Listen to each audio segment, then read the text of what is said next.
Hi everybody, welcome to Do You Believe on Paranormal Zone TV. Thanks everyone so much for being here with me tonight. For those of you who may be joining the show for the first time, if you would please subscribe to my channel, I'd appreciate it. And please don't forget to give the show a like. Well, tonight I am so excited. You know I love true crime and unsolved murders. And I have, my guest tonight is Ray Johnson, who is a local historian for Chicago. He's known as the Haunt Detective. And let's bring Ray on. Ray, would you please... Hi, Ray. Hey, welcome to the show. Hi, Norene. How you doing? Oh, I'm just doing fine, and thanks so much for coming back on the show. Ray, would you please tell the viewers about yourself so I don't... Well, they already know my name. My background is I was a criminal investigator in DuPage County, which is the county just west of Chicago. And I was in the gang narcotics unit for most of my time there. And after I left police work back in 2005, I've always been a big fan of history, so I started basically writing about Chicago history, and that's something that I've loved my entire life. And it was just kind of like a retirement gig. It's something fun. I love to write. I've written a couple books. Working on a third right now. But 2 books out now are Chicago's Haunt Detective, and the reason it was called that is because I've always been a big fan of Chicago urban legends, myths, and folklore, and so I wanted to write a book based on that topic from an investigator standpoint. In other words, if you were going to actually look at, if it's even possible, but to look at really cool Chicago ghost stories and kind of look at them from a fact versus fiction standpoint. And then the second book is Chicago History, The Stranger Side, which still has some paranormal stuff in it, but it's also mixed with a lot of really cool, interesting, strange Chicago history. And so I've written a blog on Chicago now called Chicago History Cop, and a couple of websites, historycop.com, hauntdetective.com, and if you're a big fan of the Chicago's White City, as far as Devil in the White City type of thing, but really the Columbian Exposition, I've got a group called Friends of the White City. So I'm kind of got my hands in a little bit of everything. Yeah, and we did a show a couple of weeks ago, and it was geared on the book The Stranger Side, where we talked about a couple of haunted locations. And if you that's in the archives, everybody. That was a great show that Ray was my guest on for. Okay, Ray. So tonight we're going to talk about the Grimes sisters. Grimes. Unsolved murder of 1956. So do you? And so what I would like to do, Ray, since and I didn't know anything about this case either, and the viewers more than likely they don't know anything. So can we just start from the beginning and go with the timeline, and then from the beginning and then go to the end? Can we do that? We'll try. Okay, and then don't forget to breathe and ask me if I have any questions. Exactly. Thank you. So it depends on how far you want to go back, but I think it's probably better to give people an overview first, kind of just a Cliff Notes version about what the case is about, and then we can kind of go back and probably be a little more, absolutely be a little more detailed. All right. So basically, for those who aren't familiar with the Grimes sisters, it was a case that started in 1956. There were 2 sisters, Barbara and Patricia. Patricia was 13, Barbara was 15. They lived in the McKinley Park neighborhood in Chicago on Damon Avenue. And so on December 28th, I'm giving you the Cliff Notes version. Okay. On December 28th of 1956, they went to a movie. As far as everyone knows, the plan was they were going to see an Elvis Presley movie, Love Me Tender, at the Brighton Theater, which is in the Brighton Park neighborhood, which was a short bus ride from their house. And then the plan was they were going to come home around 10:30, and they didn't. And so basically there was about a 28-day missing persons kind of case, because they didn't know what happened. And then the bodies were eventually discovered in January 22nd, 1957. Then it became a murder case. So that is kind of the case in a nutshell. And it's currently unsolved. So, and then if you want, if you have any questions on that, ask me. If not, we can start back at the beginning and be a little more detailed. Yeah. So let's start from the beginning now. Okay.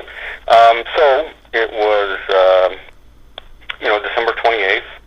The girls, Barbara was 1956. working. She was working part-time at an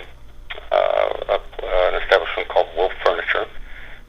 Petey was actually, earlier in the day, I said Petey because that was her nickname, Patricia. She was the younger girl. She was home the day of the movie, and she had actually gone to an ice cream shop with her brother, Jim Grimes, who was younger than her. She was 13 and her brother was 12. And following getting some ice cream, the girls went back home. They had dinner with their mom, Loretta, who she was a single mom. She'd been divorced for about 11 years up till then. So basically, at home, in the Grimes household, it was Loretta, the mom. It was Teresa, their older sister, who was 17 at the time, and then Barbara, 15, Petey, 13, Jim, 12, and actually Joey Grimes, who's in between. He was around 14 years old, so they kind of got that out of order. But so the girls ate, and they left home at about 7:30 or so, and the mother said they had about, they just had enough money for bus fare. They didn't have anything else. Well, nobody had actually seen them get to the movie theater or knew exactly how they got there. They were supposed to take a bus, but nobody can confirm whether they had gotten on the bus. There were a number of people at the theater who said that they had sat with the Grimes girls, so at least we know they were at the movie theater at one point. And again, I'll stop for a second. Any questions so far? Okay, yeah, and that was, they, my notes say that they were recognized at the popcorn line about 9:30 p.m. Well, what time did they go to the show? That's awful late for two young... They left at 7:30. It was a late show. Okay. It was fairly late. The show was packed. I've talked to people who were at the movie theater with them, and they said it was packed. It was an Elvis Presley movie, and it was the first run of Love Me Tender, so it was packed with 13 to 16, 17-year-old girls, wanting to see Elvis. So there's no shortage of kids there. And so, it was late. They had a girlfriend from the neighborhood who was 12. She was a year younger than Petey, who was supposed to go with them that night, but she wasn't allowed to because her father said she was too young to be out that late. And I did have a chance to talk with her as well. Can you let the viewers know that you've been investigating this case and how long? The thing is I'm not, I don't use the word investigate because I'm retired. I don't do investigations. I guess researching is a better topic because it's still an active case. The Cook County Sheriff's Department is the agency of record. They're the jurisdiction. They are still, it's a cold case. It's been cold for about 57 years now. And they do work on it. So, there's things that everyone else is not privy to that obviously they aren't going to divulge because they don't want to, even though there's still a very good possibility it can be solved. So they're very tight-lipped as they should be.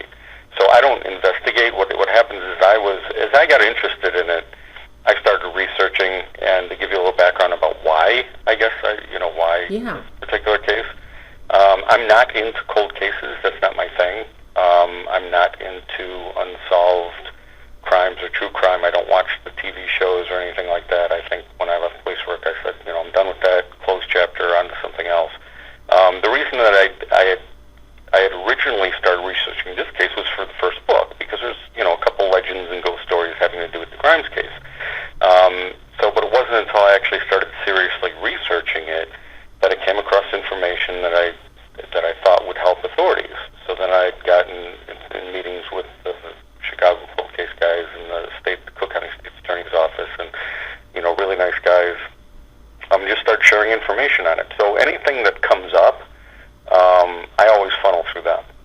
So in other words, there's nothing I can do. I'm not an investigator. However, because my name's out there and I do write about it a lot, because I don't want people to forget about the case.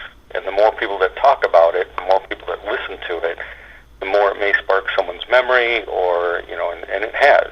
It has been really good at generating new leads and information. So that's kind of where I'm at. And I did create a Facebook group called Help Solve the Chicago Grimes Girls or Grimes Sisters Murder. So anyone that's even interested, and you don't have to know the Grimes Girls to be part of the group. It's anyone that might have theories, or it's a place where people can share information. And there's about 800 members, and there's actually active duty law enforcement on there. There's friends of the family. There's some of the family members. There's neighbors. There, you name it. It's a whole, and it gives people a safe place to talk about it. And then, of course, anything that's generated from that gets funneled along to authorities. So it's well known then that you're still researching this case, but you are hoping to find the murderer. Is that correct, Ray? I'm hoping to give the authorities the information that they would need to eventually solve the crime. Now, the murderer, 57 years ago, the murderer or murderers, nobody knows exactly how many people were involved, may still be alive, or they may be deceased. Right. There is some information that leads me to believe there's at least 2 or 3 people still alive that know what happened that night. I can't say who they are, but there are people out there that still know what happened. So we're just hoping at some point one of them will come forward. Is basically what it boils down to. It's a possibility. Do you think that these murderers are still in the area, or do you think they've left the area? I don't know for sure. It's anybody's guess. Chances are, people are a little bit more, as people get older and they retire, they tend to move away. So I tend to think that chances are, if they're retired or up there in age, they've probably moved out of the area. But who really knows? Mm-hmm. It's anybody's guess. Now, I'm sure there's some people that probably still live in the area that have theories or ideas, or they've heard rumors, or maybe they overheard some people talking. And that's why I'd done a talk at the McKinley Park Library, and we handed out flyers in the neighborhood before I did that. And so there were a lot of people in that talk that I gave. It was like there had been over 120 people there, and they had to close the doors because people wanted to be part of it. And some information did come out of that. It did spread. The older people that maybe aren't on Facebook or into social media or the internet, they get into flyers. So that's what the idea was. We'd hand out flyers in the neighborhood, and then that would get anybody there that maybe didn't have access to the internet. And a lot of people were there that were friends with the girls at the time that they went missing, and had actually spent time with them the night before, the night of. And you know what? It's possible, too, if they are around, they may have been in that library to hear what you have to say. Now, another thing I was just thinking about, suppose you come really close to getting information to the police, and they know you are researching this. Do you think that maybe you might be in danger? It doesn't really bother me. I was a police officer for so many years, and I dealt with a lot of really bad people. So those really bad people, when I was an officer, had ample opportunity to do whatever they wanted to do. So it really doesn't bother me necessarily. Plus, it's pretty public, that I'm researching it and whatnot. And so I think the more people that know about it, the less likely there'd be, because then it would be, oh, well, obviously whoever did this had something to do with, this or that or the other thing. So I think by being public, I think you're actually kind of sheltering yourself a little bit. It's kind of like, let's say, a news reporter. There's a reporter here in Chicago, a journalist called John Cass, and he writes a column for the Chicago Tribune. And some of the stuff he talks about, I think, man, this guy's going to be dead in a week. Because he talks about active mob and politicians and all that kind of stuff.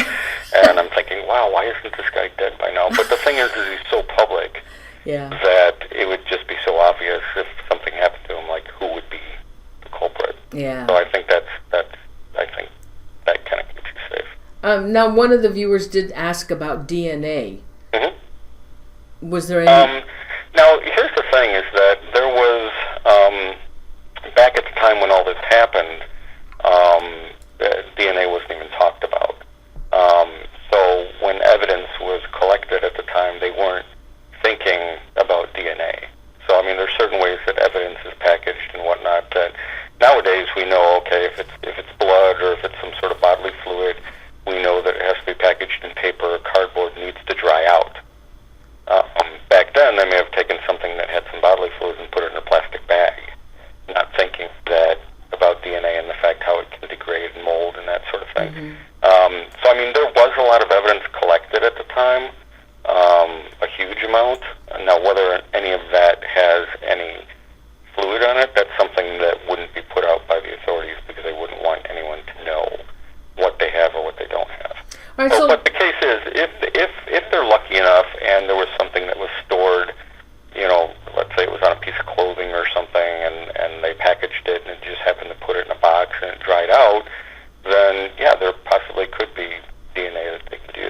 All right, so let's continue on. They were seen at the movie theater about 9:30 in line getting popcorn. So let's go ahead.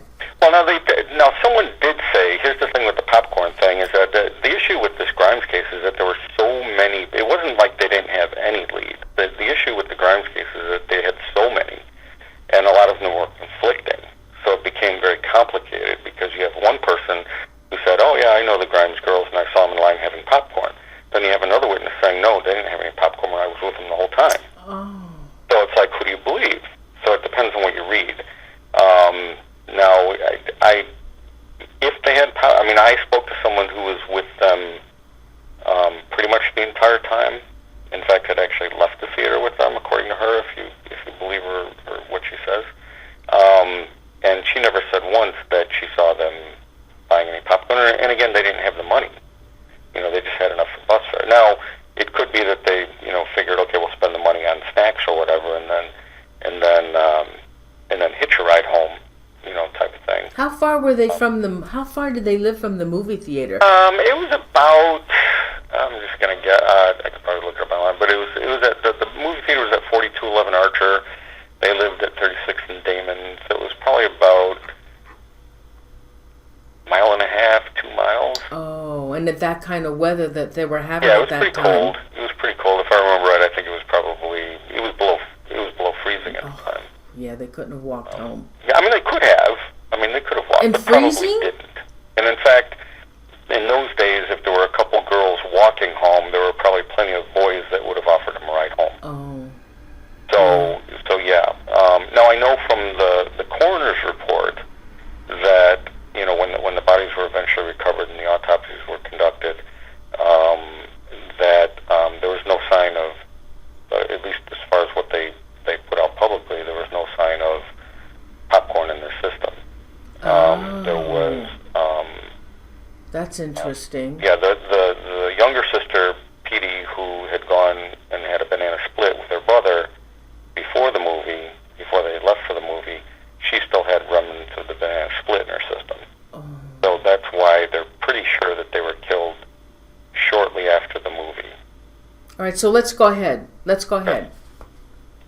Okay. So again, it depends on what you believe, or what the evidence or what the testimony of the witnesses. There were a number of people that testified at the coroner's inquest that they saw the girls at the movie, sat behind them. Like I said, I talked to one woman who sat alongside of them, and she knew them both. She knew Barbara more because Barbara was a sophomore at Kelly, and she was at Kelly. Petey was still in grade school over at St. Maurice, so she knew Barbara more than her younger sister. But she did know them both, and she was with them at the movie theater. And she had left the movie theater with them. Now she states, and this is something fairly new that came out. It was kind of controversial because this woman had not come forward before, and she had saw a newspaper article about the Grimes sisters, and I was exchanging emails with Stephen Benskoffer from the Chicago Tribune, and he's a big history buff, and we'd exchange emails, and one day he said, "Hey, I'm looking for a story for January to do for a Chicago flashback type of thing. Do you have any ideas?" And I said, "How about the Grimes girls?" So he said, "Oh, it's a great idea because their bodies were found in January."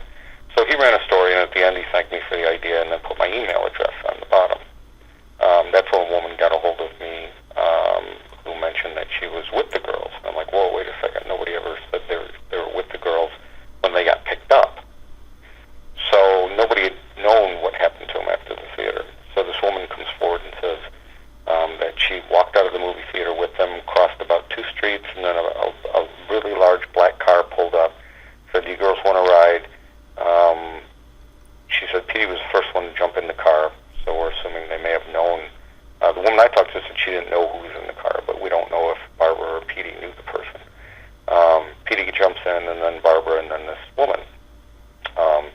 The guy drives down Archer Avenue and asks the girls, "Hey, do you go to the school?" when they pass Kelly High School.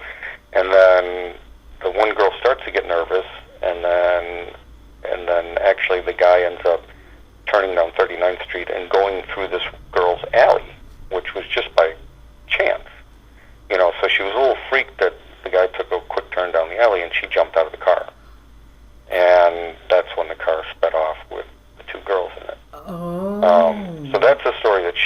that was never brought out in the papers before, never part of the investigation. So again, it goes back to, do you believe the person or not? I tend to believe her. She was very believable. She knew the area. She knew everything that was going on. And she seemed like a really nice lady, and she said it was just weighing on her for years that she never came forward. And the reason she never came forward is that she was afraid that she would be in trouble by her parents because she wasn't supposed to accept rides from strangers. So she even lied to the police at the time when they went around and interviewing people. Were there two men or just one man in the car? She said there was only one. Did she have could she remember the description? No, she couldn't. The only thing, I mean, it was 57 years ago. She said that, basically the only time she saw a little bit of his face was when he turned to the side, because they were all in the back seat. He was the only one in the front seat. And when he turned to the side to talk to them, she got like a silhouette of his face. She did say she had a very distinctive voice. She said if she ever heard his voice again, maybe she could possibly recognize it. But other than that, she couldn't. Yeah, there was no way she'd be able to identify who it was. What about the age? You just remember the car was really long and really big. Oh yeah, well, it would have been in those days. Yeah. I was saying they're all. They were tanks. Cars back then. And most of them were black or blue, or they had all the funky colors. Well, in '56, like they had the '56 Chevy that was popular with salmon and gray. You had the sportier cars, but cars, the Mercuries, the Fords, those were all pretty big and still, big and long. Yeah. Oh yeah. But she said even for the time though, it seemed really long. Oh. Almost like a hearse type of thing. My God. Well, was the guy young, old? Was he? She couldn't tell. I want to say that she thought he was like possibly in his early 20s, based on the voice. But like I said, it was kind of frustrating because she really couldn't tell. Now it really bugged her because she thought, well, would the girl still be alive if she said something?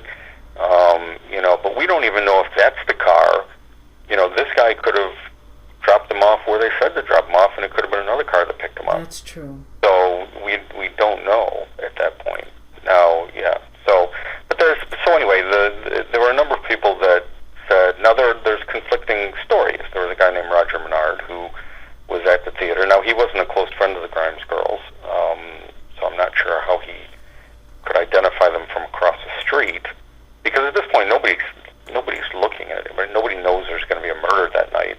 So I mean, they're just walking home from the movie or waiting for a bus, so nobody's really paying attention.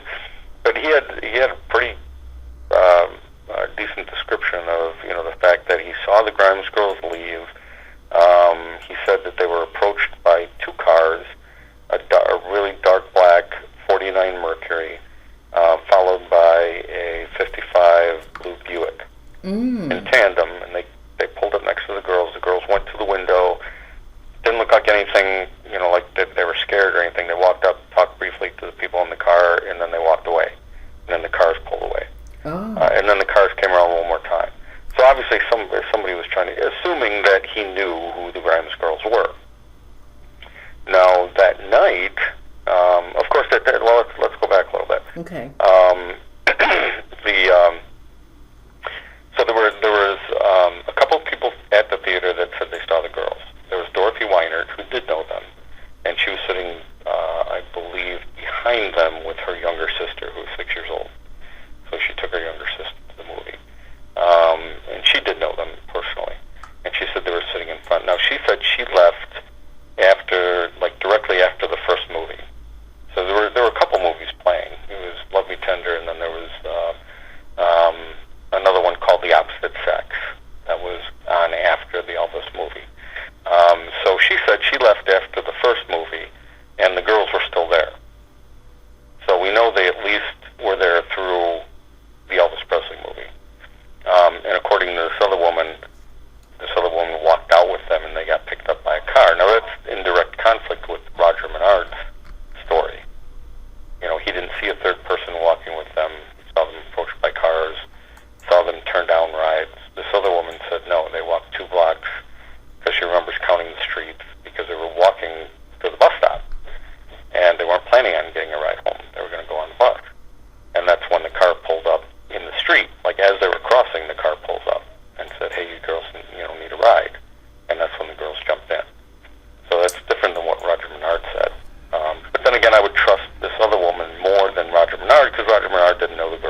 so immediately, Loretta knew her girls. They never stayed out later than they should have. Well, they'd come home late a couple times. They would get in trouble.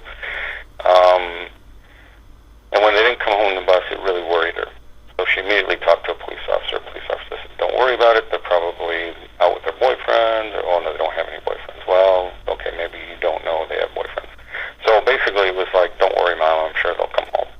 Oh. And, of course, they didn't, and it went on for a couple of days, and then eventually, after about a week, they started taking it seriously.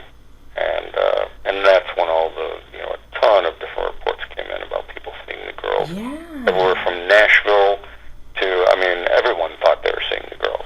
So that's why it also, because, it was, to today, it is the largest expenditure of police man-hours of any case in Chicago history. Oh my God. Wow. Yeah, I in researching this myself on the internet, of course, it's not always the same. They give different information, but they were seen at Angelo's restaurant within 24 hours of their disappearance. A railroad conductor supposedly saw them. Bus driver, yeah, clerks at the stores, yeah, drivers. Oh yeah, you name it, everybody saw them. Yeah. So, you can imagine being a cop, how many of these things you have to follow up, and of course they're not all in the paper. So, it was just so time consuming. And then, of course, on January 22nd, and actually before that, Loretta Grimes had actually gotten ransom notes. Oh, yeah. Yeah, so during the time that the girls were missing, it was miserable. Because I still talk to the remaining Grimes family. I met them 4 years ago when I first started writing about it, and they actually had a mutual friend kind of introduce us. So I've actually gotten to be, I wouldn't say like really close, but we do associate. In fact, I just saw them today. So it was, and that's kind of why it sort of became a little bit personal, I guess. It was sort of like, it kind of brought tears to my eyes when I was reading a statement that Loretta made. It was years after the case, and they had gone through a couple suspects. It didn't pan out, so basically it became a cold case. And she actually took a job with the Cook County Sheriff's Office, and she worked as a matron at the Bridewell at the prison. And she had actually sent a letter to the sheriff's office, because initially after they were found and they knew it was a murder, she was just so tired, because she was, the press was constantly on her. She would constantly get telephone calls and mail, and a lot of it was mean and spiteful. A lot of them were horrible phone calls, people saying your girls were, to use horrible language, your girls were loose, they were, they shouldn't have been out late, it's your fault, just terrible, terrible things. And then a couple ransom notes even came in from people, so the FBI got involved, and none of those panned out. They were, one was sent by a mental patient in Wisconsin, the other one was at a VA hospital somewhere, so none of them were real. They did follow them up, and that's how it ended up being, just kind of, I hate to say crazy people, but they were mentally challenged people that were sending these letters. So, yeah, it was terrible. Ray, is it true that Elvis Presley made issued a stay? Oh, tell the viewers. Well, actually, what happened is after, it became, once it became a true missing persons case and the police started taking it seriously, a lot of agencies started getting involved, especially when the FBI gets it, it becomes a national kind of thing.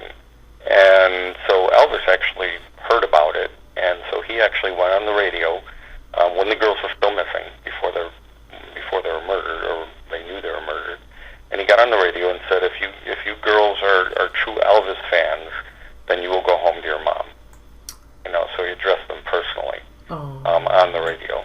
So yeah, so it was a very well-known case. And but on January 22nd, a guy by the name of Leonard Prescott was driving down German Church Road in unincorporated Burr Ridge, and he looked to his left, and on the north side of the road, he saw, according to his statement, he saw what he thought were some mannequins lying on the side of the road.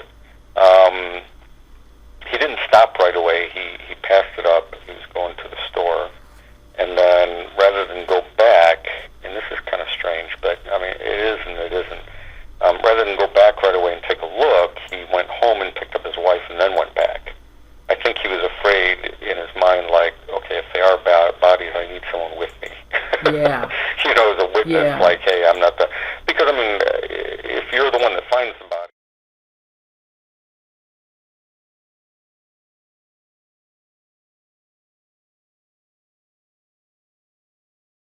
the bodies of two girls, they went to the Willow Springs police department. And of course, Willow Springs showed up, and they said, yeah, that's two dead people, all right. And, of course, they called Cook County. Because it was an unincorporated area, so it was actually Cook County's sheriff's office jurisdiction. And, of course, then it just hit the wire, that, there's bodies of two girls, and right away everyone thought they were the Grimes girls. And then they got a hold of the father. He had been divorced from Loretta for about 11 years. They got a hold of the father and said, would you be able to identify your girls? And he actually went out to the scene where the girls were and identified the bodies. So, and that's when they knew they were the Grimes girls. Oh, God. They, oh, yeah, I have a picture of that. And they were found nude? Mm-hmm. And, were they dismembered at all, or were they all in one piece? No. Here's the thing that makes it difficult is that, well, first of all, they were frozen. Right. And then it was actually during a thaw when Leonard come across them. Now, there was some suspicion with Leonard, too, because, I've driven past the area a number of times, and I've seen the photographs, and even though the bodies weren't that far off the road, it was on a decline. So from your car, it would have been nearly impossible to see the bodies from the road, even though they were close. So from the get-go, they kind of looked at Prescott as a possible suspect. And then his story changed a little bit, and he said, well, he actually stopped his car and got out because he needed to use the bathroom real quick and was walking and then found the bodies. And so it changed a couple times. But and they did look pretty heavily at him, but couldn't find anything. And I don't think he was necessarily involved in the killing, although, in the research we found out that he was related to one of the people that owned Santa Fe Park, which was close by the area where the girls were found. So there's some conjecture that maybe he didn't find them in the spot where he said he found them and moved them so it wouldn't be bad publicity for Santa Fe Park or something. But judging by some of the photos I've seen and the coroner's report, it looks as though they truly did die in the spot where they found them. I mean, is that right? Yeah. But they had no clothes on. Where were their clothes?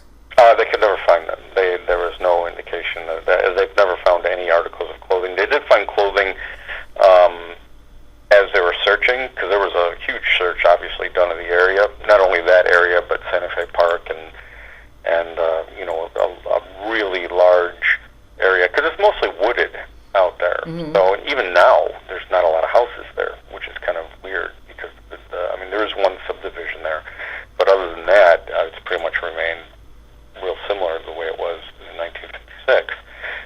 So there's a lot of ground to cover, and they did find different articles of clothing, and they would present them to Mrs. Grimes and say, "Is this your daughter's?" And she would look at it and then say yea or nay. And as far as I'm aware, none of the articles of clothing ever found matched any of the clothing that the girls were actually wearing. Now, I have a description of how the bodies were laying in that snow. Mm-hmm. Do you know? I know exactly how they were laying. Okay, go ahead. Would you tell the viewers? The way they were found is that Barbara was actually the older of the two, but she was the smaller of the two. So Petey, being 2 years younger, she was taller. And she was actually the more outgoing of the two. Well, Barbara was the smaller one. She was laying on the ground on her side, face down. And Patricia was slightly on top of her, but face up. So they were kind of perpendicular in a way. So one was face down, the other one on top was face up.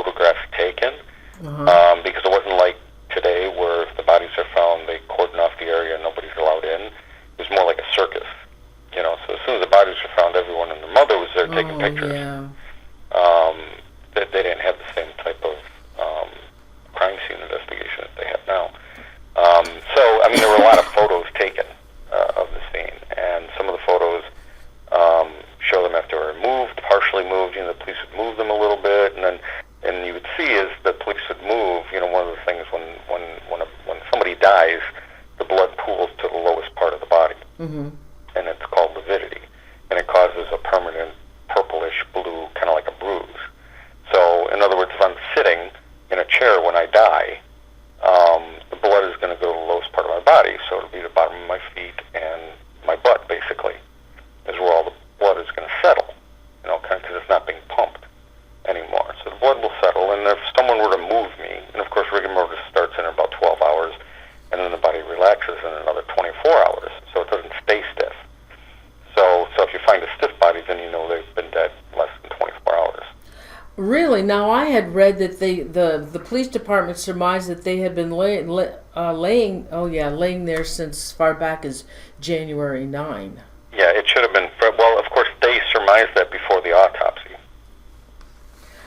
Oh. When they saw them, judging by how well preserved they were, Yeah. but of course it is wintertime, so bodies don't decompose quickly in the snow and the ice. Just by viewing the bodies, they surmised that they'd been laying there for a certain amount of time. But it wasn't until after the autopsy when they checked the stomach contents of Petey, they knew that they were dead within 4 hours of leaving the house. No, but they did go to the movies, and then they were killed when they left the theater? Well, we're assuming, because people saw them there. So if they left the house at 7:30 and they were dead at 11:30, and they were at the movie till about 9:30, 10 o'clock, then within an hour and a half of leaving, at least within an hour and a half of leaving the movie, they were deceased. Oh my gosh! Now, what about the wounds on the body? Okay, first there were very little marks. So in other words, it was obvious from the autopsy that from the coroner's report that they weren't bludgeoned. There were no blunt trauma wounds that would have had any would have caused their death. There were no stab wounds, gunshot wounds, strangulation wounds, nothing like that. The only marks that they really had were some areas around Petey's mouth that were due to rodents, animals in the area.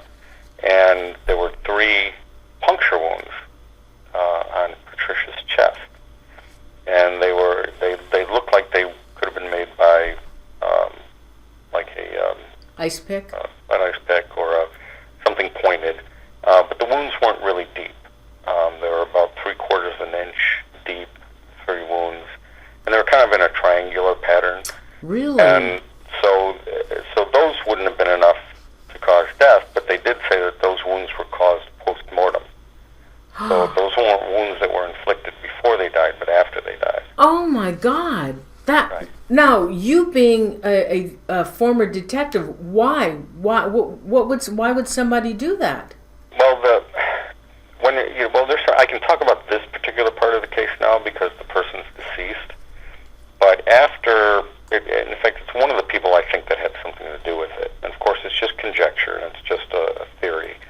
And I had come across his information back in 2010, and that was one of the things I brought to the attention of the state's attorney and the Chicago guys. And it was a guy by the name of Charles Milquist.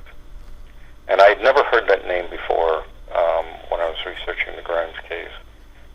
And I just kind of came across it by accident because I was just doing kind of an internet search, and I decided, okay, rather than just search on Grimes, I'm going to look at all murders in from 1955 through 1960, and female, 15 years old, kind of thing. And up pops this Charles Milquist name, and I'm like, that's interesting. Never seen that many before. What was he involved in? And come to figure, that was a year after the Grimes case, and he had killed a 15-year-old girl by the name of Bonnie Lee Scott.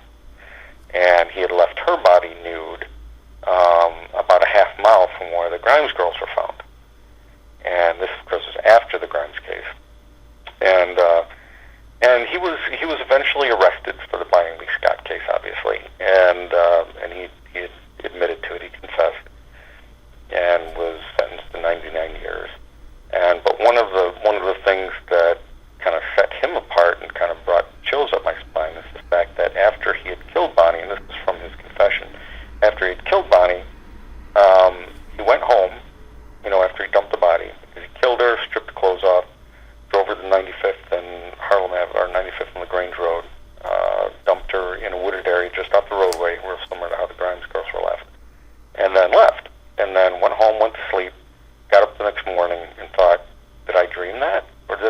kill somebody.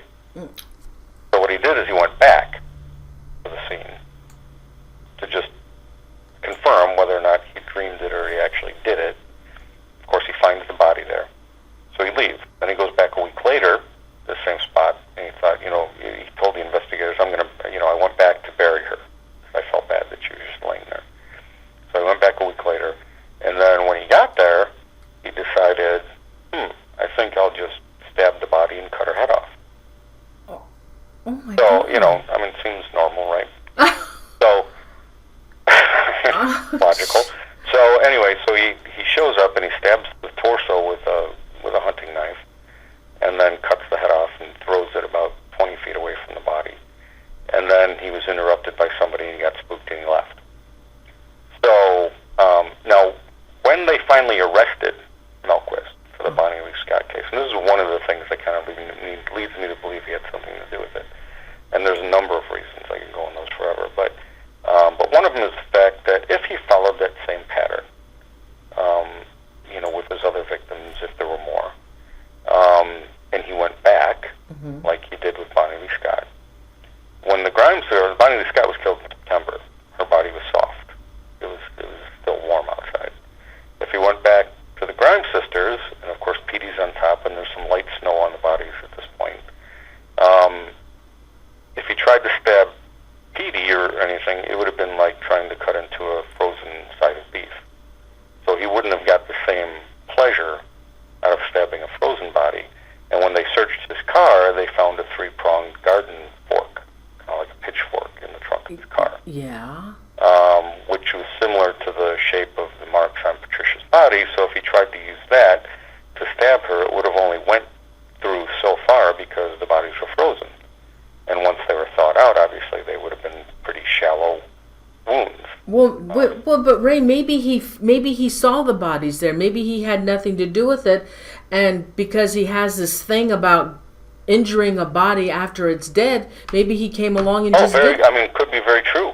That's okay. Also, he may not have had anything at all to do it. Now, there's other reasons why.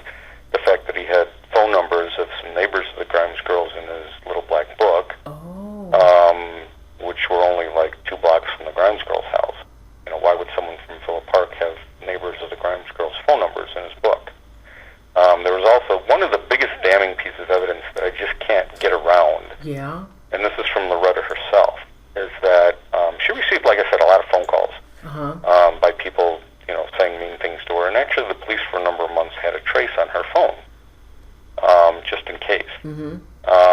Now, it was after the trace that was put, after they stopped doing it, she gets this phone call from a guy who says, I just want to let you know that I'm the one that undressed your girls. And he said, I know something about the little one that nobody else knows. Oh my God. And he said, her toes are crossed. And nobody knew that. It wasn't in the news. It wasn't publicized. But the little one, which happened to be Barbara, he didn't know who was younger and who was older probably, but the little one, Barbara actually had toes that would, that were kind of crossed. They were like kind of folded one over the other one. This freaked Loretta out.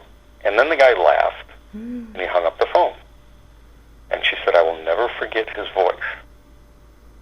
Now, the day that Bonnie Lee Scott's body was found, even before they knew it was Bonnie Lee Scott, because again, it was like a month later, the body was decomposed. It was missing a head. Of course, they found the head close by. It was actually found, Bonnie Lee Scott was found by a group of Cub Scouts, no less. They were on a nature hike in the area. So the police show up. They don't know who it is. They just have a body in the woods. Makes the paper. Says, headless corpse found at 95th and LaGrange Road. Police think it's the body of a nurse that was missing for a number of weeks. So there's no mention of Bonnie Lee Scott. That day that it made the paper, Loretta Grimes gets another phone call.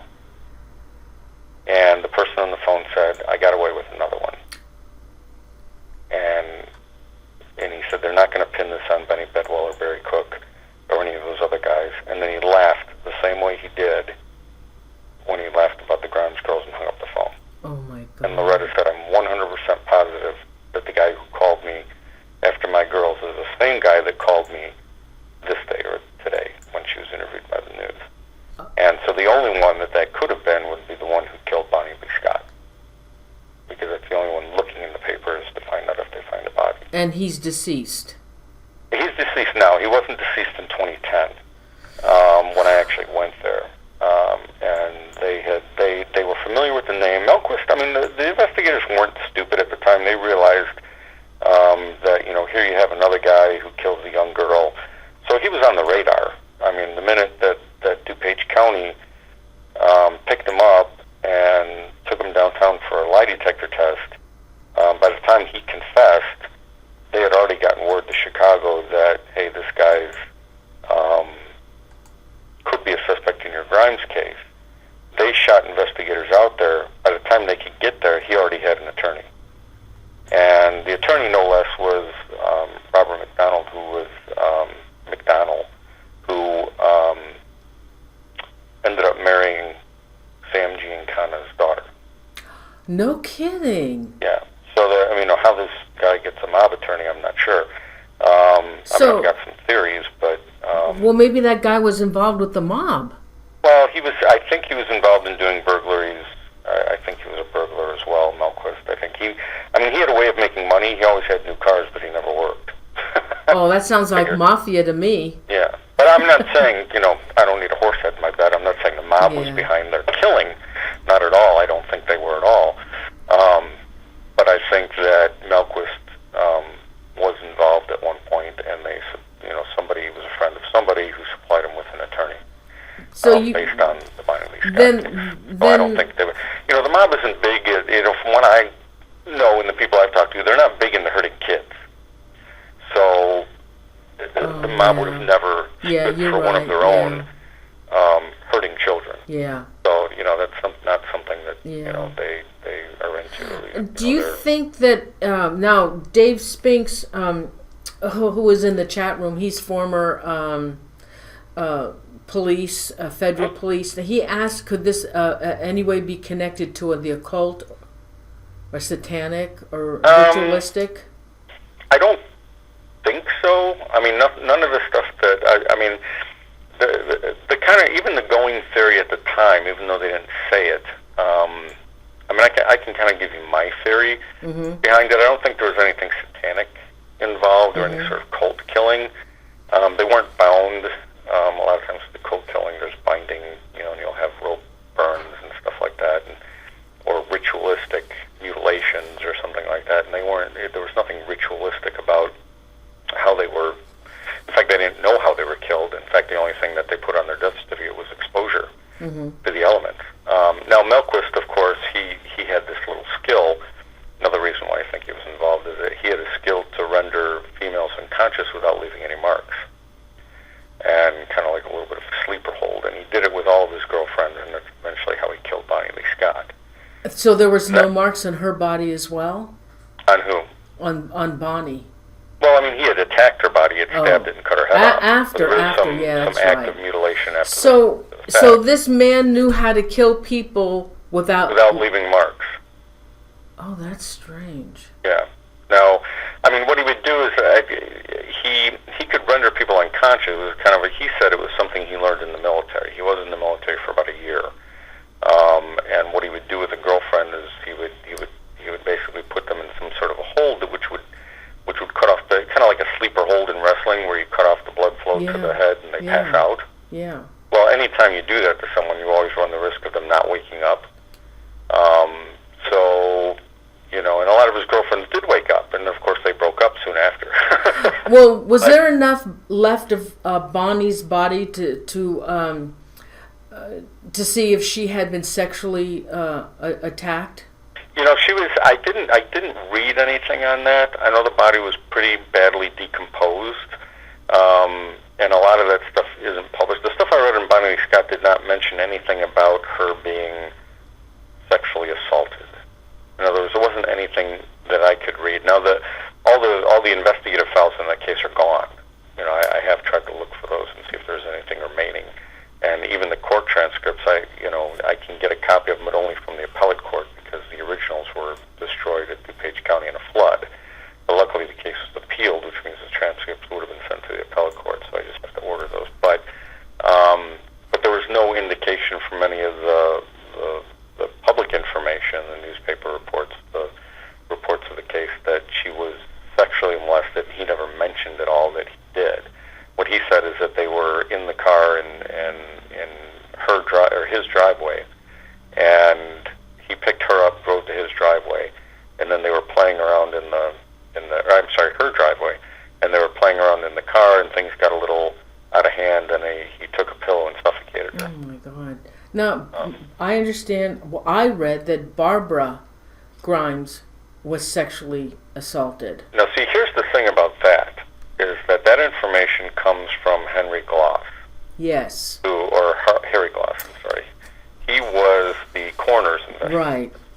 And he had a little tiff with the coroner, and basically he started coming out public with information that one of the girls, specifically Barbara, had been sexually molested. Right. Now, of course, the coroner denies that, and said that, and then shortly thereafter fires Gloss, who then later gets hired by the sheriff's department as an investigator. So, whether or not that's true, I don't. The autopsy isn't something that's public information. Only the coroner's report. The coroner's report is the only thing that's public because it's a hearing. The autopsy, the specifics of the autopsy, wouldn't be available to the public since it's still an open case. Yeah, I had read that.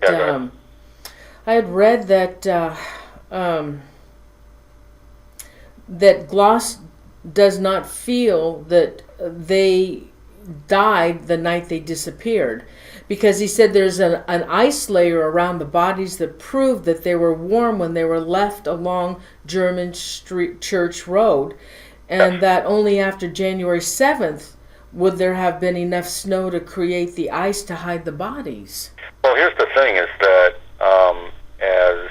when something, you wouldn't actually need, the thing about hiding the bodies isn't really necessary. I mean, you'd think there should be snow to hide the bodies because of where they were left. Unless someone was walking in the woods, they wouldn't have seen them from a car. I guarantee that, because it was a decline. So in other words, if you're on the road driving, even if you're looking in the area where the bodies were, you wouldn't see it from the road. So there didn't need to be snow there to actually cover them. And remember, Bonnie Lee Scott was left in the summer on the side of the road, of a road that's a lot more heavily traveled, and people didn't find her for a month and a half. Wow. Even with the smell. So I'm not worried about the fact that it wasn't snowing, but I do believe that when the girls were left there, they were either still alive or still warm. And the thing is the temperatures did get, I looked at the weather report from January 28th all the way till January 22nd, and it was cold enough. So when a body, if you're alive and you're heating, you actually could develop like a dew, that would form. And when that dew is formed, it creates fluid or water, which would then, well, you know how it is when you go out in the morning. Sometimes and your grass is completely wet, even though it didn't rain, because of the temperature difference. And so if the body is warm and the surrounding air is cool, then it would create like a vapor that would then freeze.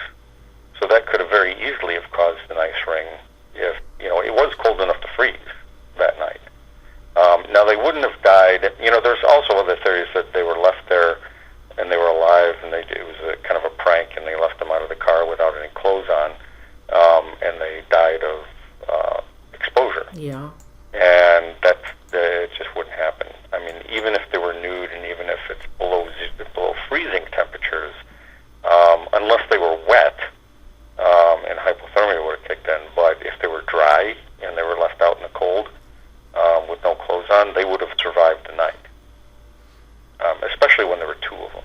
They could all huddled together. That Gloss also said that he believed that they were violently treated prior to death, and then again the older sister was sexually molested before she was killed, and then supposedly the crime lab reluctantly confirmed it. Mm-hmm. Now I did read that it was confirmed that there was some indication of a sexual encounter. So in other words, I think what it was is that there was evidence to say that Barbara had They said that. He also said that about Patricia. Right, but they said, I mean, I'd never read anything about Patricia, only about Barbara. That's all that I've read. And, I mean, the fact could be is that she could have been having consensual sex the day before. And that's what they're finding. So just because she may have had sex, she wouldn't be the first 15-year-old to ever have sex. So it doesn't necessarily mean that whatever evidence they found in the autopsy, if it did indicate that she had some sort of sexual relation, because they never said that she was, as far as I know, according to the information, there were no marks of violence on either one of them. Yeah, and he believes, according to what I read, he believed that they were violently dealt with before they were killed and dumped like garbage on the side of the road. Now, I do believe that. I mean, I do believe that they were tossed and not carefully placed. And that's how they ended up in the position that they were in the snow? Yes. I mean, it looks very much like they were just dumped. I mean, they're not in a situation. There are some people saying, well, they were huddled together and froze to death. They're not in the position that to be huddled. two No. people were holding each other and then one of them collapsed. Yeah. You know, if you, I mean, you've seen the photographs. They were left as though if you were taking out a bag of garbage and just dropped it, threw it over the guardrail and just let it lay wherever it landed, and then they would toss the other one. So it wasn't. It was definitely done deliberately, but not with any thought involved. It was just tossed. And because you can't get a hold of the autopsy report, is there any way you could ever get that to find out? No, they would never release. Oh my it to gosh! anybody. And the reason for that is there may be. I mean, they could have published in the paper that Barbara was molested as a ruse, because it happens all the time. Because if, let's say, someone comes forward tomorrow and said, you know what, I killed the Grimes sisters. Okay, and they interview the person and they say, okay, well, what happened? And he says, well, and he's been reading the paper too, and maybe he's crazy. And he says, well, I had sex with Barbara, and then, and then this happened and that happened. And then they know that there never was any sex. Although the papers say one thing, because maybe they put misinformation out there so they know who the real culprit is and who isn't. So just because it was in the paper doesn't necessarily mean it's true. Mm-hmm. That's true. And it could be part. So they're going to keep that secret just to kind of weed out those people that may. I'm sure there's been the number of people I've read have confessed to the crime, but they were cuckoo and had never been in the state. So they have to keep certain things secret in order to protect the integrity of what they know. There was one other thing I read about a house that was close to the area where they were killed, and shortly after the Grimes girls' bodies were discovered, the house became abandoned. Yes. Do you know anything about that? Yeah, the house was actually was the only house close to the area where the girls were found. The house isn't there anymore, but at the time the house was, and it was searched at the time, just like every other location. And it was down a long driveway. In fact, from where the girls were, it was about maybe about 150 yards east would be the entrance to the driveway, and the driveway was pretty long, maybe a quarter mile long, really long driveway, a single house at the end of the driveway. And when they searched the house, it was as if someone had left very quickly. There was still food on the table. There was tools in the garage. There was a 55 vehicle in the garage. Now, nobody knew who was living there or what the situation was for them to leave. I have looked into the owners of the property, and a friend of mine had actually talked to people who owned the property. It was owned by a family called the Werners. Mm-hmm. And they had, I guess, been renting it out, and they had basically people took off on them when they didn't pay the rent. Now, why they would leave almost a brand new car in the garage, I have no idea. Maybe it wasn't working. maybe there was something wrong with it. But I know that it was abandoned at the time that the girls were found, and it was searched by the police. They didn't find anything of any interest in the house itself, but it became kind of and it wasn't lived in afterwards. So it basically the car rotted, and basically the house kind of fell apart. And actually there was a fire set in the 80s when it was finally burned down. But it was a place where people would hang out. Kids would go there and party. It was kind of the haunted house of the area, and people would dare people to go up the driveway. Yeah, they called it the Grimes house, even though it's supposed to be haunted over there. Well, that's what they were saying, is that the house. In fact, it was funny. I had one of my friends was a Willow Springs police sergeant, and when he was a kid, he remembers going down that driveway, and a buddy of his had dared him to go up there, so they walked up there together, and he said that it was spooky, and he saw the house, and he swears to this day when he looked at the house, there was a face appeared in the window, and it was like completely white with really dark eyes, and he was so scared that he took off running down the driveway, down German Church Road, up County Line, and literally didn't stop for 2.5 miles. He kept running. Yeah, that's what I read. That whole area. I said, did you ever go back there? And he's like, yeah, I went back. I was a stupid kid. But yeah, but he said he swore he saw it. And who knows? There could have been kids playing in the house, because, there were a lot of. Now, there were some instances where they think some satanic, weird kind of cult stuff went on in that house too, because the police would constantly be shagging people out of there. And at one point, they found a goat. Oh, don't tell me about animals. Yeah. Don't talk about an animal. Yeah, well, it was a live goat.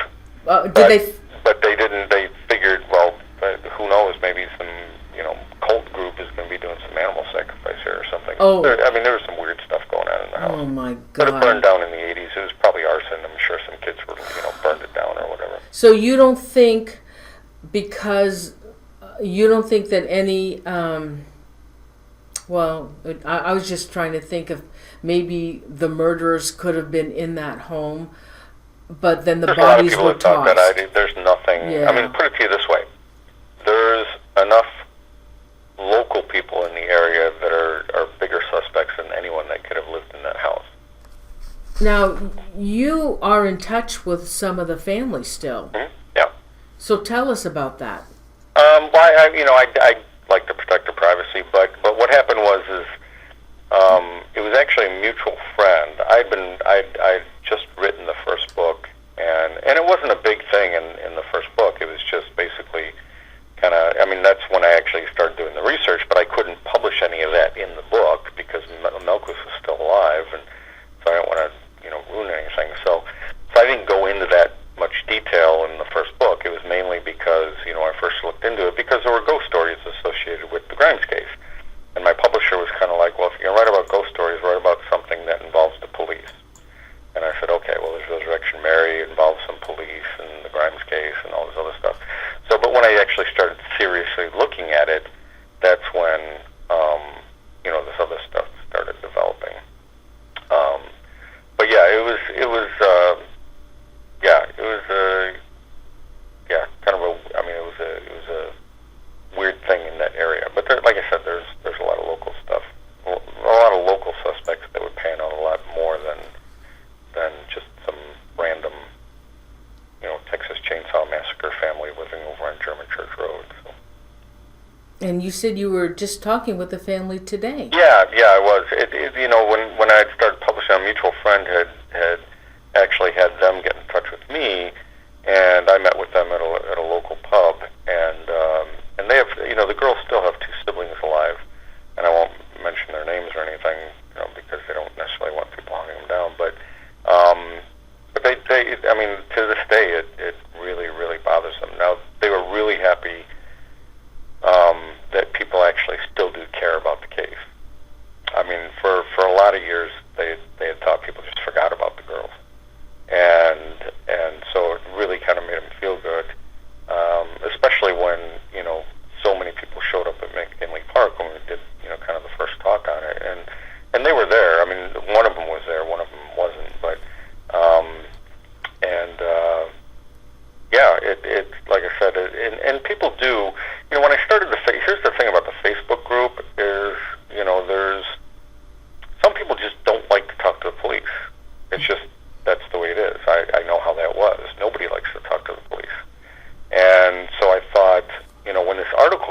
Tribune, and this woman got a hold of me via email that said she was with the Grimes girls. I'm thinking, wow, I wonder how many of these other people out there know something, but we're just afraid to tell anybody. So I'm like, I wonder what would happen if we just created a Facebook group and just let people go in and start talking to one another and share ideas and whatnot, and theories and whatnot. And there's like 800 people in the group now. And people have contacted me privately based off of what they have read in the group and said, oh, well, this is something that might be interesting. And of course, if it sounds like it could help the investigation, I forward it, to the authorities, and they do with it what they want. So, but a lot of good information has come from it, and I think, like I said, I personally believe there's at least 3 people I'm aware of that probably have knowledge of what happened that night. May not have been directly involved in, because my theory is that there was and it was kind of a theory at the time too, although they didn't specifically say it.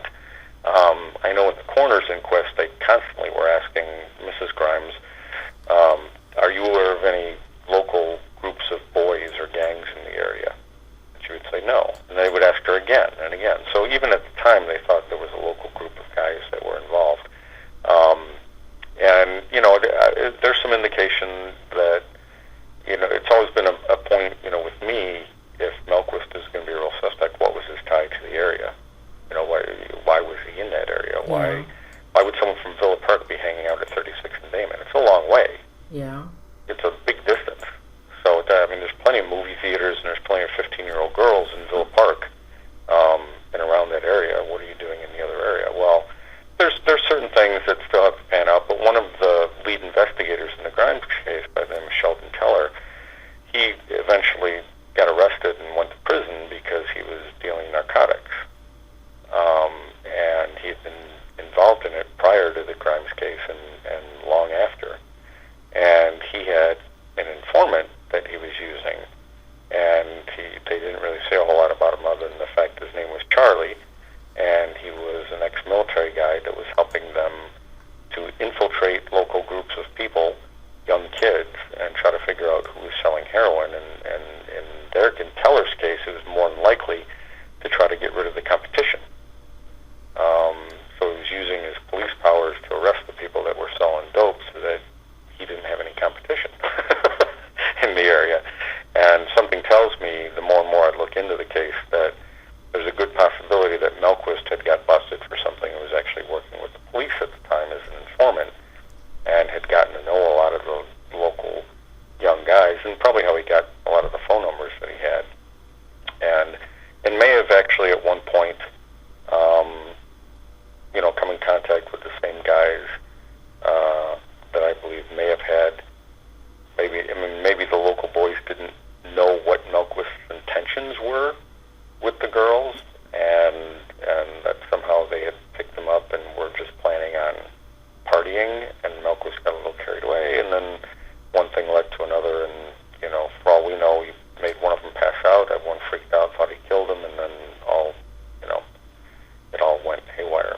So, there's a lot of conjecture, but there was a local group of guys, and it was in the paper, so I don't mind mentioning it. There were a local group of guys that were arrested the night the girls went missing. And one of them knew the girls, and they were arrested because the police showed up at one of their house, and the guys were arrested, and they admitted to picking up girls and having sex with them that night, but it wasn't the Grimes girls. So it was just kind of fishy. And there were some things beforehand. There were little issues before before they went to the show where, Patricia was seen. The girls were seen together. They were an hour late getting home the night before they went to the movies, and Patricia was seen running from the area of one of their friends' house crying, but without Barbara. And then lo and behold, within an hour they both came home together. So some people have alluded to the fact that there may have been something going on the night before that kind of sparked the kidnapping, or the reason that they grabbed these girls the next night, maybe in retaliation. Maybe not to kill them specifically, but maybe scare them. But unfortunately, they probably had Melquist somewhere in their midst, and he decided to take advantage of the situation, and then everything kind of fell apart. But Ray, in your because of your background, how do you think they died? Personally, I think that, like I said, I think they may have been alive when they were left, but they may have been unconscious, in which case your body temperature does drop. So they may have actually died due to exposure, but I think that, they weren't poisoned, we know that. They weren't shot, stabbed, beaten, poisoned. There was no alcohol or drugs in their system, which is one reason that Benny Bedwell was released, because he was arrested early on as a suspect, but they kind of railroaded him into that spot. So I think that they were rendered unconscious. It could have been suffocation. They couldn't rule it out. Someone suffocated. It could have been that they had I did see something that says they had what looked like very light bruising on their face, but nothing substantial, like a blow. It wasn't a very deep bruise. It was very superficial. And I know that if someone's suffocated the way Melquist would do that, when you cut off the circulation to someone's head, once they wake up, they do develop a rash, kind of like a rosy kind of pockmark look to their face. So that could have been what looked like a bruise, on their body. So I do think that they were rendered unconscious. I think it was in a fashion similar to the way Melquist would have done it. I'm not saying, I don't know for sure if he did. But it'd be definitely in a similar fashion, because they couldn't tell about Lee Scott was killed either, except that he admitted to suffocating her. Well, also, if they were still alive when their body was tossed out of a car, wouldn't they have gotten bruising then as well? Yes, if they were tossed, but I don't think they were tossed out of a moving car. I think they actually carried them and put them where they were at, maybe like just launched them slightly over the guardrail. That wouldn't have really caused bruising. I don't think they were tossed, at 55 miles an hour. Oh, yeah. That would have been fairly obvious. Well, they actually stopped and carried them. Well, if this was on a slope, they would have just stood up by the guardrail and just thrown them over, right? Right, exactly. Okay. Or possibly carried them slightly over the guardrail. But it wouldn't have been. I think they intended actually the bodies to roll down into the creek, to be honest with you, because there is a creek directly below there. It's Devil's Creek, Creek, it was isn't probably it? dark. They didn't realize how far down it was, and they didn't want to fall into the creek. So I think they or he or one or two, who knows. I think there was definitely more than one person involved, and everybody else does too, because it'd be very difficult for one individual to kill two young girls without leaving some kind of mark. I mean, there'd be some kind of a sign of a fight. The girls would have scratched. They would have found stuff under their nails. And I know they do it, even back then, they did scrape fingernails to see if they could. And there was nothing. And there was nothing. Their feet were clean, so it's not as if they were alive and they were walking. They died within 4 hours of leaving home.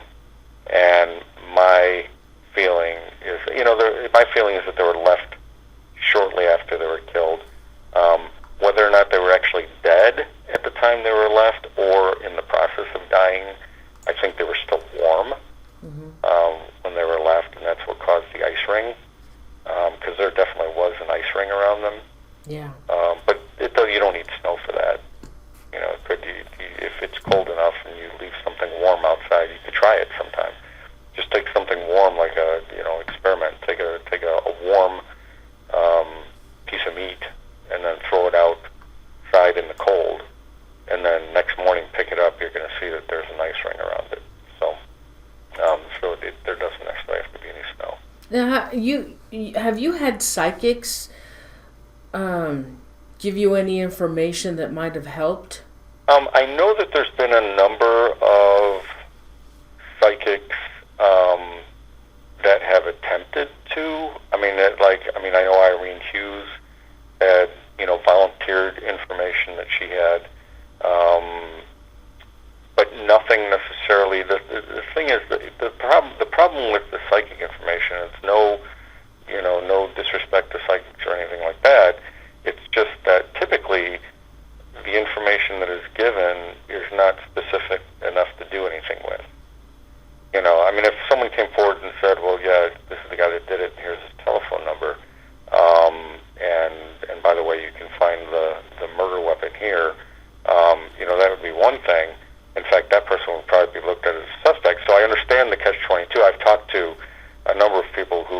who claim to have abilities, and one of the people, one of the persons had actually said, part of the problem is that if the psychic comes to the police with too specific information, they're going to be suspect number one. Yeah. Seriously, I mean, think about it. If you really had some sort of gift where you knew what had happened, would you go to the police? If you said, yeah, if you dig here, you're going to find the bodies, and they dig and find the bodies, who do you think is going to be locked up? Oh, I guess you got a point there. Mm-hmm. I wouldn't say anything. So I can see the issue. I personally don't know of any case where a psychic could come forward and the information that they gave them was necessarily useful. Now I know there's some cases where there's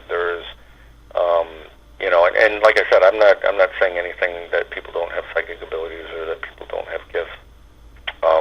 I had a dream when I was a kid that came true the next day to the minutest detail, like freaky. Oh my God. And so I'm never going to say that somebody doesn't have that ability or can't. I'm just saying that I don't know of any criminal cases where psychic information was useful. I know there's some that I mean you're familiar with retrofitting, where some people who claim to have psychic abilities will come in and say, okay, well, let's say in the case of the Grimes sisters, which for giggles, let's just say someone comes forward and says, there's enough information online. There's a ton of information online about the Grimes case. It's German Church Road. It's County Line Road. They were found there. So I mean, people come in and say stuff like, well, and even retrofitting, where maybe they didn't know much about the case, but they said, they did a little map reconnaissance of the area, and they said, well, I see a person holding a bow and arrow, and the number 3 and the number 8 sounds good, and a body of water. I see a body of water.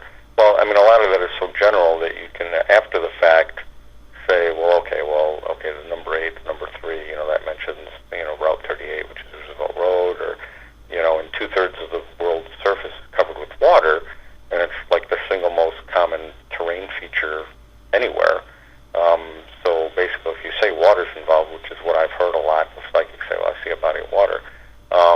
Almost anywhere you go, there's going to be a body of water nearby. So it's really, yeah, I've never seen it. In fact, the Los Angeles Police Department did a study on police's law enforcement use of psychics, and if they do, and if they did, how successful it was. And actually, Los Angeles did a really detailed study where they took a number of professional and amateur psychics, and they volunteered to be part of a scientific study where they had a combination of solved versus unsolved crimes, and they were given different artifacts from the crime, different information, sealed envelopes, this and that, and everyone took their shot at giving what feelings they had about the particular crimes involved, and when it was all said and done, none of them scored any better than chance. Like I said, and it may not be that, again, like I said, it's catch-22. If someone had the abilities where they were so good that they could tell you exactly where the people are buried, they'd probably be under arrest. Oh, wow. So, yeah, but I don't know of anyone that, I had one individual who's kind of telling me, and I don't know if this would be considered remote viewing, but he kind of put himself at the scene while it was happening. Yeah, that's remote viewing. And he was talking to me on the phone as he was in that situation. And so, I mean, he was very specific. Of course, he mentions Archer Avenue. Of course, everyone knows that the theater was on Archer Avenue. So it's hard to tell. I know the guy, and he's a good guy. He's very, he's actually a police officer. So, well, how far did he go with the information on his remote viewing?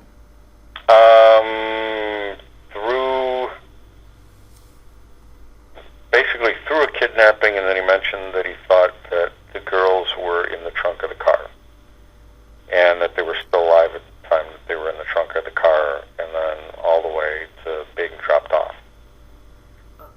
mentioned that he thought that there were two people involved, that one person picked them up, ended up picking up another person, and then between the two of them, one of them had got angry and hit one of the girls, and then one of the girls became deceased. So they had to kill the other one, and they put them both in the trunk. But the autopsy didn't show anything.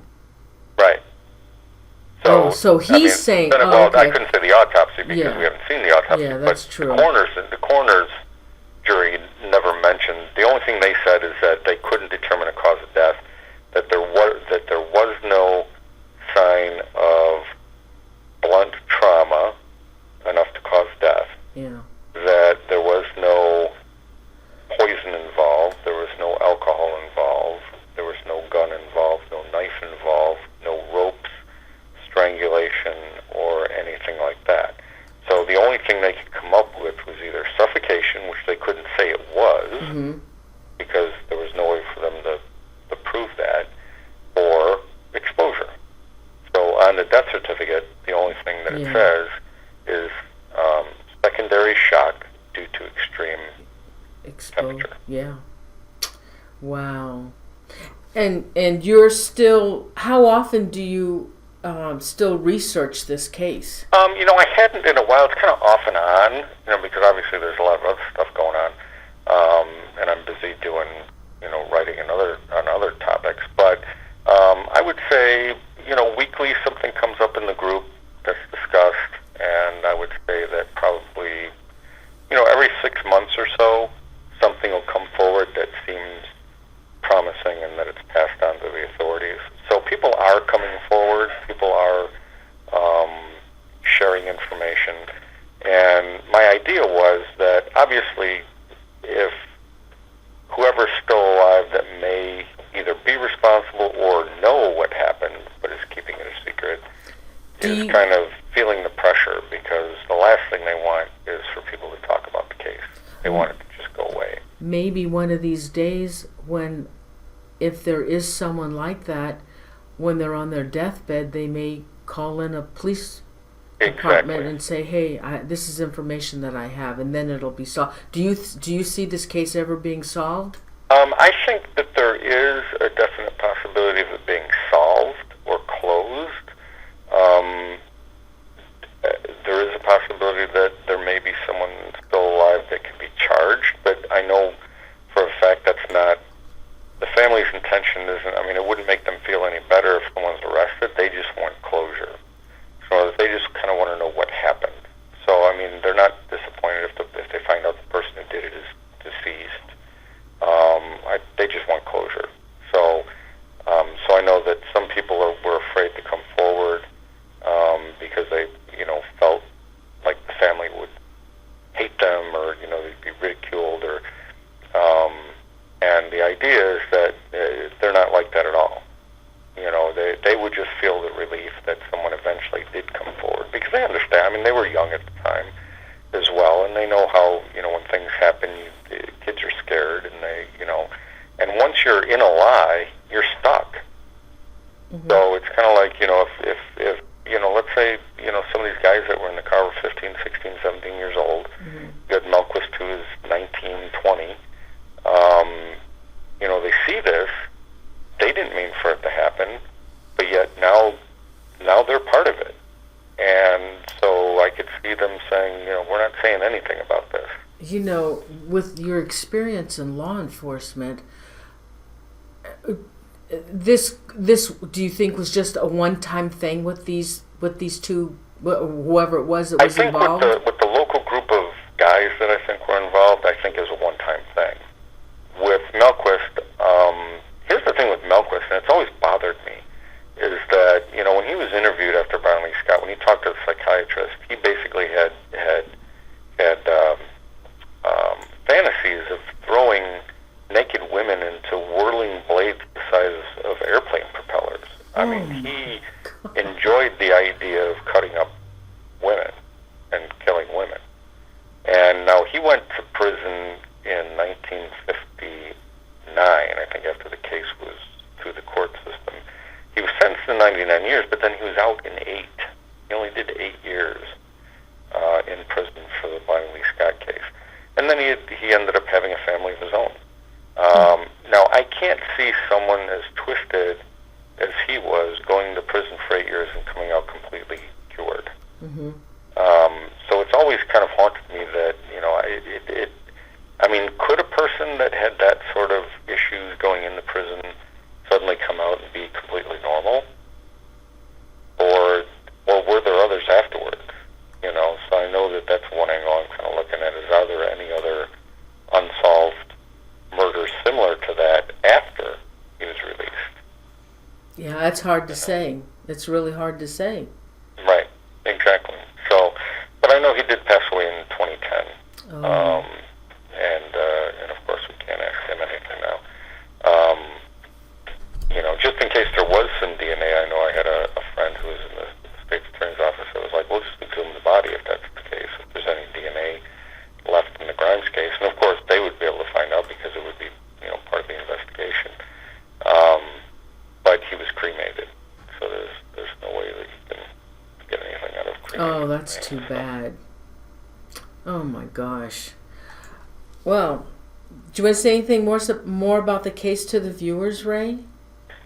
No, only that, if people are listening, and if you're interested in the case, even if it's from a historical standpoint, or you just like true crime type of stuff, or if you're listening and you may have known the girls or from the McKinley Park area, the Facebook group, if you just search Help Solve Chicago Crime Sisters Murders in Facebook, it'll come up.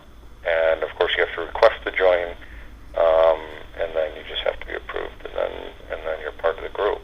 And so people share things, off and on, theories, ask questions, stories about the girls, people from the high school, kind of sharing what the neighborhood was like. So it's not all just about the murders, but it's people that, a lot of people are familiar with the neighborhood, and maybe have, they hear something, even connect to people they haven't seen in a while. Oh. So, but it's nobody's chastised on the site. We make sure that if anyone is there causing issues, we throw them right out.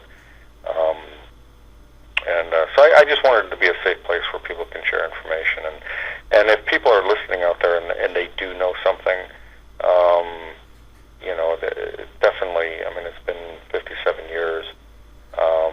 It means a lot to the family to have it, at least a closure involved, and nobody's going to be thinking.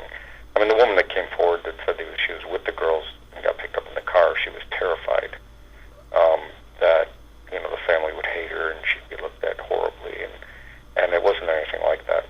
They were just so grateful that she came forward. So. Now, I have a question from Royce, a viewer. He said, well, what about any other existing family that could provide DNA?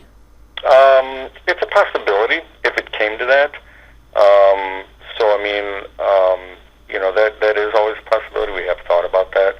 So if it ever came, the thing about that is that you would need some corroborating information, and you would also need family that would be willing to go through that. Mm. So assuming that there's, if there's no surviving DNA from the case, then there's no point in trying to look for it from, other people. Now obviously I'd given the investigators the information on Melquist. They're familiar with him. They're familiar with his, I'm sure they have ways of looking that stuff up. So I've never tried to contact the family of Charles Melquist. I mean, he did get married after his release from prison, but his new wife may not have known anything about his past. And again, it's one of those things that, who knows, maybe when he did get out, he was, father knows best kind of thing, and he turned his life around. So I've kind of respected their privacy and not tried to contact them. They have not tried to contact me. I know that they're aware through a third party about the theories, and they don't think negatively of me or anything. They understand that the family's looking for closure, and if that's the case, that's the case. But but nobody's ever approached them about giving DNA, and that doesn't necessarily mean that they won't at some point. And it just depends on, is there any DNA left in the case that would be viable, and that's something that nobody knows except for the investigators. So, so I guess we'll just have to wait and see. I have a picture of you again, and I have your hauntedDetective.com, historycop.com, and any other website that Ray, that you have? Friendsofthewhitecity.org. Oh. It's if people are interested in the Columbian Exposition, it's always one of my favorite historic Chicago topics. It was a nonprofit I started last year, and we kind of do educational programs on the Columbian Expo. Great, I mean, just an amazing part of Chicago history. And it basically changed the world in 1893, and it was here in Chicago. So. Oh yeah. It's one of the Chicago stars on the flag. Is the second star on the flag is actually a third star represents the Columbian Exposition. Oh, so it's a major part of Chicago's history. So friendsofthewhitecity.org, hauntdetective.com, historycop.com, and then I write a blog. If they search on Chicago Now, it's owned by the Chicago Tribune, and I write a blog on there called Chicago History Cop. So really, if you go to Chicago History Cop, just Google Chicago History Cop. It'll take you to the blog, and from there there's links to all the other sites, the books, anything else, the Facebook groups, so people can all go through that location and get all the other links. Wow. Ray, thank you so much again. Second show. You said you were writing another book? Yeah, only I can't say what it's about. The publisher will kill me. But it'll probably be another year before the research is done. It does have to do with Chicago. That's about all I can say. It's a historical topic. It's a very cool topic. But it'll be out. The research will be done in about a year. So it'll probably be another 6 months or so after that before it's released. So it'll be a while. Anything to do with the paranormal? No. This one is historical. Not about the paranormal, but it is about the stranger side of Chicago history. Oh, okay. Yeah. So, I mean, the people that like here's the thing, is that the people that generally like the paranormal love history too. And I always say it's because, in order to have the paranormal, someone's got to be history. So, I mean, they go hand in hand. Okay, well, I'll be searching you out. Always love having you on the show, Ray. Thank you so much. All right. Yeah, I always love talking to you. So anytime. Thanks, Ray. All right. Thanks. Care. Good night. Thank you. Good night. Bye-bye. Well, another awesome show with Ray. I hope you enjoyed the show. Ray, again, thank you so much for being my guest tonight. Always a pleasure to have you on the show. I will see you over at Dave's show. He's going to do, I guess, an app. And so thank you again so much. And I'm going to say goodnight. And I love you guys. Thank you for your loyalty and all your support every week. I love you guys. So I'm going to say goodnight, okay? Good night, everyone.